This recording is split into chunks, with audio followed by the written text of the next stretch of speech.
नमस्कार, मैं हूं निकिता और आप देख रहे हैं सत्यहिंदी.com।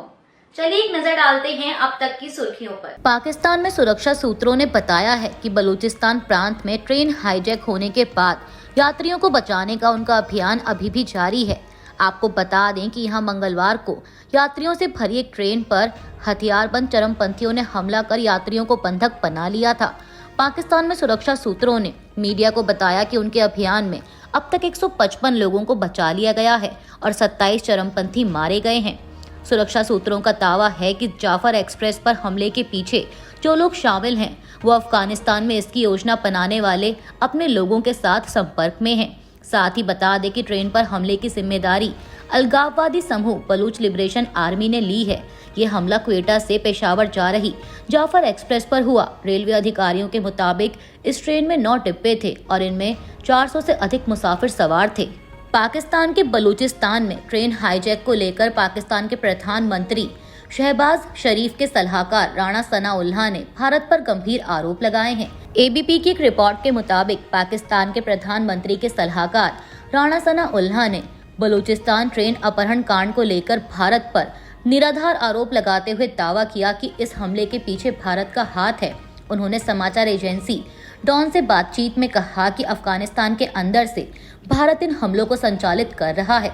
जब डॉन के एंकर ने उनसे पूछा कि क्या तहरीक तालिबान पाकिस्तान और बलूच विद्रोहियों के बीच कोई संबंध है, क्या टीटीपी बलूचों को समर्थन देता है, तो इसके जवाब में राणा ने कहा कि ये सब इंडिया कर रहा है, इसमें कोई शक नहीं है। इसके बाद बलूच विद्रोहियों को अफगानिस्तान में सुरक्षित ठिकाना मिल जाता है। बलूचिस्तान नेशनल पार्टी के अध्यक्ष और बलूचिस्तान के पूर्व मुख्यमंत्री अख्तर मेंगल ने कहा है कि बलूचिस्तान में 1 इंच भी जगह नहीं बची है जहां सरकार अपने नियंत्रण का दावा कर सके। उन्होंने सोशल मीडिया प्लेटफॉर्म एक्स पर लिखा कि वो इस लड़ाई को हार चुके हैं पूरी तरह से और कभी वापसी ना हो पाने की तरह यह खत्म हो चुका है। हमने उन्हें चेतावनी दी थी लेकिन हमारी बात सुनने की बजाय वो हम पर हंस रहे थे। अख्तर मेंगल ने आरोप लगाया कि पाकिस्तान में हर सरकार ने बिना किसी अपवाद के बलूचिस्तान के लोगों का व्यवस्थित नरसंहार किया। यह एक ऐसा मुद्दा है जिस पर हर संस्थान, हर प्रशासन और हर तथाकथित नेता हमारे खिलाफ एक साथ खड़े नजर आए हैं। बिहार के दरभंगा में होली और रमजान के त्योहार को लेकर चल रही बयानबाजी और विवाद के बीच जिलाधिकारी ने मीडिया को इस मुद्दे के समाधान के बारे में बताया है। जिलाधिकारी राजीव रोशन ने फोन पर पीबीसी मीडिया को बताया कि जब भी रमजान और होली एक साथ पड़ती है तो फोर्स की तैनाती कर शांति से दोनों त्योहार मनाए जाते हैं और इस बार भी ऐसा ही होगा। मेयर साहिबा ने जो बयान दिया है वो उनका व्यक्तिगत प्रस्ताव है और शांति समिति की बैठक में ऐसा कोई फैसला नहीं हुआ है। दरअसल आपको बता दें कि इससे पहले मंगलवार को दरभंगा में जिला प्रशासन की शांति समिति की बैठक के बाद शहर की मेयर अंजुम आरा ने कहा था कि समिति ने यह उपाय निकाला है कि होली के दिन दोपहर 12:30 बजे से दोपहर 2 बजे तक होली ना खेली जाए। हम लोगों ने तरीका निकाला है कि बीच में होली को थोड़ा रोका जाए क्योंकि जुम्मा का समय तो आगे नहीं जा सकता, तो सभी लोगों से आग्रह किया गया है। वहीं जिला अधिकारी राजीव रोशन के मुताबिक शांति समिति की बैठक में यह फैसला हुआ है कि दोनों त्योहार एक साथ मनाए जाएंगे और इसके लिए सुरक्षा बलों की तैनाती की जाएगी। आपको बता दें कि दरभंगा की मेयर के बयान के बाद इस मुद्दे पर इलाके की राजनीति में बड़ा विवाद खड़ा हो गया है और दरभंगा के बिस्फी से बीजेपी विधायक हरिभूषण ठाकुर ने सीधी चेतावनी दी कि होली का त्योहार नहीं रुकेगा। ठाकुर ने कहा कि उस दिन होली होगी और हर जगह पर होली होगी, जिनको पसंद नहीं है वो परहेज करें। आरजेडी और कांग्रेस और वामपंथी लोग कहाँ हैं, उनके मुंह में क्या दही जमी है। वो मेयर जो आग लगाना चाह रही हैं वो आग नहीं लगेगी, होली नहीं रुकेगी। उत्तर प्रदेश के संभल की शाही जामा मस्जिद विवाद में मुस्लिम पक्ष को इलाहाबाद हाईकोर्ट से राहत मिली है। दरअसल इलाहाबाद हाईकोर्ट ने रंगाई पुताई की मस्जिद कमेटी की मांग को मंजूर किया है। आर्कियोलॉजिकल सर्वे ऑफ इंडिया यानी एएसआई रंगाई पुताई का काम कराएगा और एएसआई को 1 हफ्ते में व्हाइट वॉश का काम पूरा करना होगा। जस्टिस रोहित रंजन अग्रवाल की सिंगल बेंच ने यह आदेश दिया। आदेश के मुताबिक सिर्फ बाहरी परिसर में व्हाइट वॉश होगा। बता दें कि मस्जिद कमेटी ने बाहरी परिसर में ही रंगाई पुताई की इजाजत मांगी थी। वहीं इससे पहले इलाहाबाद हाईकोर्ट ने पहले ही साफ सफाई की मांग को मंजूर कर लिया था। एएसआई मस्जिद परिसर में साफ सफाई का काम भी पूरा करा चुका है और अब हाईकोर्ट के फैसले से मुस्लिम पक्ष को बड़ी राहत मिली है। दिल्ली की मुख्य विपक्षी आम आदमी पार्टी लगातार मोदी सरकार को उनके द्वारा किए गए वादों को लेकर घेर रही है। आम आदमी पार्टी का कहना है कि भाजपा ने ये दिखा दिया कि मोदी की गारंटी सिर्फ एक जुमला है और आगे लोग इस पर शायद ही भरोसा करेंगे। इसी कड़ी में दिल्ली की पूर्व मेयर शैली ओबरॉय ने आम आदमी पार्टी के कार्यकर्ताओं के साथ मंडी हाउस पर विरोध प्रदर्शन किया। इस दौरान उन्होंने मीडिया से कहा कि बीजेपी ने वादा किया था कि वे होली और दिवाली पर सभी को मुफ्त सिलेंडर उपलब्ध कराएंगे।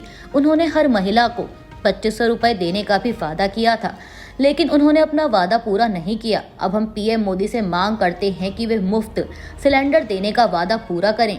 अमेरिकी राष्ट्रपति डोनाल्ड ट्रंप ने धमकी देने के बाद फिलहाल कनाडा के स्टील, एल्यूमीनियम और अन्य धातुओं पर 50% टैरिफ लगाने की योजना को रोक दिया है। हालांकि कनाडा से आयात होने वाले इन मेटल्स पर 25% टैरिफ जारी रहेगा, जो कि 12 मार्च यानी आज बुधवार से लागू हो रहा है।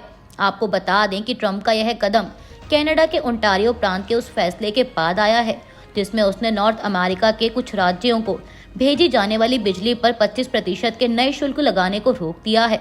दरअसल ट्रंप ने बिजली सप्लाई पर इस शुल्क के खिलाफ कनाडा पर बड़े टैरिफ लगाने की धमकी दी थी। उन्होंने अपनी एक सोशल मीडिया पोस्ट में कहा था कि वह कनाडा से अमेरिका आने वाले स्टील, एल्यूमीनियम पर टैरिफ को बढ़ाकर 50% कर देंगे। ट्रंप ने लिखा कि कनाडा के ओंटारियो ने अमेरिका में आने वाली बिजली पर 25% टैरिफ लगाया है। इसके जवाब में मैंने अपने वाणिज्य मंत्री को कहा है कि कनाडा से अमेरिका में आने वाले स्टील और एल्यूमीनियम पर भी 25% और टैरिफ लगाया जाए, जिससे कुल टैरिफ 50% हो जाएगा।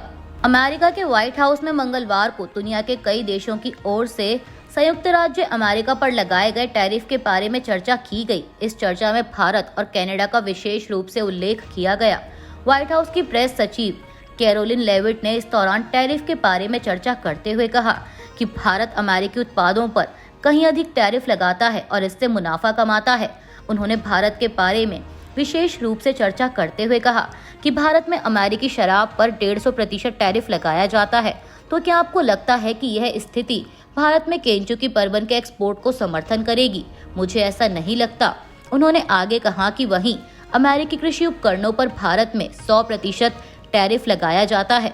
सऊदी अरब में अमेरिका और यूक्रेन के बीच हुई बातचीत के एक दिन बाद यूक्रेन ने कहा है कि वो रूस के साथ 30 दिनों के तत्काल युद्ध विराम के अमेरिकी प्रस्ताव के लिए तैयार है। यूक्रेन के राष्ट्रपति व्लादिमीर जेलेंस्की ने कहा है कि अब यह अमेरिका पर निर्भर है कि वो रूस को इस सकारात्मक प्रस्ताव के लिए तैयार करे। आपको बता दें कि अमेरिकी राष्ट्रपति कार्यालय में करीब 2 हफ्ते पहले राष्ट्रपति ट्रंप और जेलेंस्की के बीच हुई बहस के बाद मंगलवार को सऊदी अरब में दोनों देशों के बीच पहली बार आधिकारिक बैठक हुई। एक संयुक्त बयान में अमेरिका ने यह भी कहा कि वो तुरंत ही यूक्रेन के साथ गोपनीय सूचनाएं और सुरक्षा सहयोग भी शुरू करेगा। दरअसल अमेरिका ने ट्रंप और जेलेंस्की के बीच हुई बहस के बाद इस पर रोक लगा दी थी। वहीं अमेरिका के विदेश मंत्री मार्को रूबियो ने कहा कि वो इस प्रस्ताव को रूस के सामने भी रखेंगे और अब गेंद रूस के पाले में है। यूक्रेन के राष्ट्रपति जेलेंस्की के चीफ ऑफ स्टाफ अलेक्जेंडर मेरेस्को ने यूक्रेन और अमेरिका के अधिकारियों के बीच हुई वार्ता के बाद उम्मीद जताई है कि अमेरिका फिर से यूक्रेन की सेना को समर्थन देना शुरू करेगा। उन्होंने कहा कि यह मेरे लिए बहुत बड़ा झटका था। अभी भी यकीन करना मुश्किल है कि ऐसा हुआ। हमारी सेना और नागरिकों की जिंदगी अमेरिकी सैन्य मदद पर टिकी है। मुझे उम्मीद है कि इस बातचीत के जरिए अमेरिका फिर से यूक्रेन को हथियारों की आपूर्ति और खुफिया जानकारी देना शुरू करेगा। हमें इस बातचीत से बहुत उम्मीदें हैं। एयरटेल के बाद रिलायंस जियो ने भी अमेरिकी अरबपति कारोबारी एलन मस्क के साथ स्टारलिंक हाई स्पीड इंटरनेट के लिए समझौता किया है। बता दें कि स्टारलिंक एक सैटेलाइट ब्रॉडबैंड इंटरनेट सेवा है जो सैटेलाइट कवरेज के अंदर कहीं भी इंटरनेट की सुविधा प्रदान कर सकती है। इस खासियत की वजह से दूर दराज या ग्रामीण इलाकों में इंटरनेट की पहुंच के लिए एक बेहतर विकल्प है जहां पारंपरिक तौर पर इंटरनेट सेवा उपलब्ध नहीं हो पाती है। समाचार एजेंसी ANI के मुताबिक जियो प्लेटफॉर्म्स लिमिटेड ने एक प्रेस रिलीज के जरिए बताया है कि जियो और स्टारलिंक पूरे भारत को हाई स्पीड इंटरनेट से जोड़ने के लिए एक साथ मिलकर विस्तार कर रहा है और यह समझौता भारत में इंटरनेट कनेक्टिविटी के विकास के लिहाज से मील का पत्थर है। JPL ने कहा है कि जियो प्लेटफॉर्म्स लिमिटेड ने भारतीय उपभोक्ताओं को स्टारलिंक ब्रॉडबैंड इंटरनेट सेवा उपलब्ध कराने के लिए SpaceX के साथ करार किया है। जियो अपने रिटेल आउटलेट और ऑनलाइन के जरिए स्टारलिंक की सेवा उपलब्ध कराएगा। अभी के लिए बस इतना ही। बाकी की खबरों के लिए बने रहिए सत्यहिंदी.com के साथ।